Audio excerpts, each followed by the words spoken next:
This video is about George Skarbek's 5-hour, 330-kilometre flight from Wangaratta one very hot day. At the morning briefing, gliders are allocated for that day. The weather forecast is given and a task is set.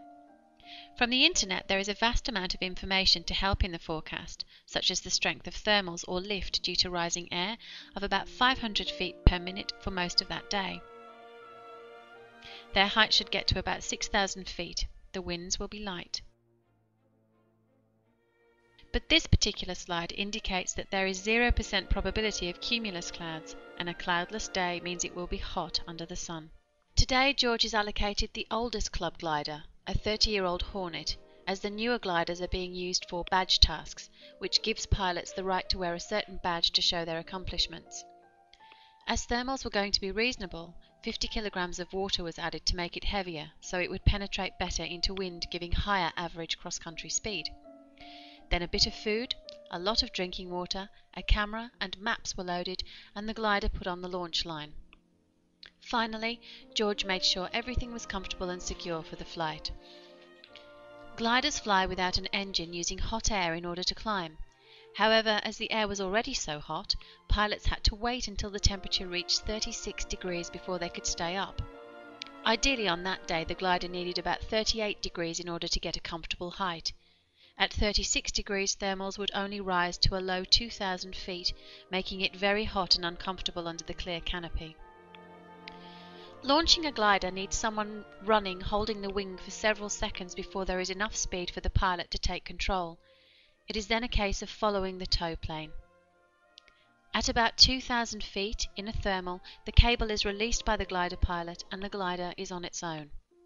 Today, having gone around the first turn point, Glenrowan, George was heading north past the Warbies, this low range of hills, towards the first turn point, a small town called Daysdale in New South Wales. A glider has several instruments, but the most watched one is a bit of wool taped in the centre of the canopy, the yaw string. It should be pointing straight back at all time. If not, then the glider's fuselage is being dragged slightly sideways, causing drag and therefore sink. Of the conventional instrumentation, the most important is the variometer, which indicates how fast the glider is rising or sinking. All gliders have two variometers, one electronic that has audio output so the pilots can hear when they fly into lift or strong sink, and a pneumatic one which will work even if the battery fails. Then there is the airspeed indicator, altimeter, radio and a GPS to make navigation almost trivial, and a GPS data logger to prove that the stated turn points were reached. In the following video you can hear the variometer and observe circling in a column of rising air in order to gain height. Beeping is the sound of the variometer. The more it beeps, that means the higher we're climbing. It's music to my ears. We're climbing quite nicely, late in the afternoon in a relatively weak thermal. As it is very hot under the clear canopy, having a lot of drinking water on board is mandatory. George arrived at the first turn point.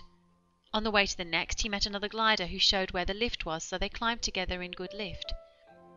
Arriving at Jerilderie, as the temperature up north was a couple of degrees hotter, George reached 10,000 feet, his highest point of the flight.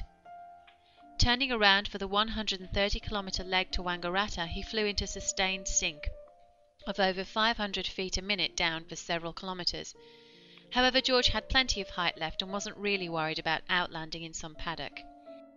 He made the Murray comfortably, and from the shots you can see why people refer to distances by boat as river miles. Looking down at Yarrawonga, you can make out the dead trees even from 8,000 feet. Pilots generally do not fly directly over lakes, as the cooler water results in areas of sink. Heading towards Wangaratta, you can see the Ovens River, the line of trees on the left, and the Warbies, the dark patch on the right. In the distance towards Mount Buffalo, there are some high clouds which might indicate lift, so George decided to fly towards them. He conserved the height on the flight towards Wangaratta by flying slowly, 60 knots or 110 kilometers an hour, and arrived there with adequate height to continue the flight. However, heading towards Buffalo, lift was quite weak, and approaching Milawa and Brown Brothers Winery, he decided that there was no point in pressing on, so he lowered the nose slightly, and the glider accelerated to 180 kilometers an hour for the flight home. George arrived over the airfield at circuit height for an uneventful landing. After a cool drink, pilots often analyze their flight. Of the many programs available, the most popular program is CU, where you can overlay your flight over satellite images. In this screen you see the height against time, and it shows that George's flight is quite conservative. He stayed between 6,000 to 9,000 feet for most of the flight. There are many other statistics such as speed and climb rates that you can then compare with other pilots and see how you can improve your flights to fly faster. Of the many badges that a glider pilot can earn, the Diamond C is the highest. However, gliding at all levels can be very enjoyable, and George's club, VMFG, operates from Bacchus Marsh Airfield every weekend, so come along and experience a glider flight there.